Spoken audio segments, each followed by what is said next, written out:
दिपके यांच्यासह आंदोलक जंतर मंतरवरच आहेत। पोलिसांचा या संपूर्ण परिसरात कडक बंदोबस्त आहे। छावणीचं स्वरूप या परिसराला आजही आहे। काल ज्या विद्यार्थ्यांवर लाठीचार्ज झाला ते जंतर मंतरवर जमलेत। धर्मेंद्र प्रधान यांच्या राजीनाम्यावर हे आंदोलक ठाम आहेत।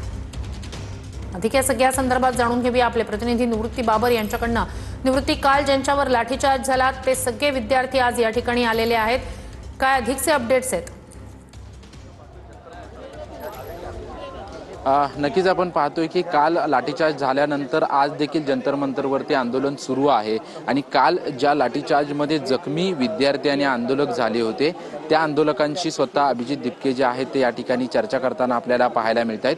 मोठ्या प्रमाणात खरं तर पोलिसांकडून लाठीचार्ज जो आहे तो संपूर्ण या जंतर मंतरच्या परिसरामध्ये आणि संसद भवनाच्या परिसरामध्ये करण्यात आला होता आणि त्यामध्ये अनेक आंदोलनाला उपस्थित असलेले विद्यार्थी आणि कॉक्रोच जनता पार्टीचे जे काही समर्थक आहेत हे सर्व जे आहे ते उपस्थित झाले होते आणि त्यानंतर खरं तर मोठ्या प्रमाणात विद्यार्थी जे आहेत ते जखमी झालेले आहेत आणि त्यामुळे अभिजित दिपके सोबतच सर्व जे आंदोलक आहेत जे जखमी झाले होते ते आंदोलकांची भेट जी आहे ती अभिजित दिपके घेत असल्याचं आपल्याला पाहायला मिळतंय। थोड्याच वेळामध्ये पत्रकार परिषदेला देखील अभिजित दिपके संबोधित करणार आहेत, कारण की पुढील भूमिका काय असावी या संदर्भात खरं तर त्यांची पत्रकार परिषद सुरू होणार आहे। मात्र विद्यार्थी असतील किंवा आंदोलक असतील त्यांचं नक्की काय दुःख होतं, कशा पद्धतीने त्यांच्यावरती लाठीचार्ज करण्यात आला याबद्दलची माहिती जी आहे ती माहिती अभिजित दिपके यांना त्या विद्यार्थ्यांनी दिली आणि पत्रकार परिषद सुरू होत असल्याचं आपल्याला पाहायला मिळतं।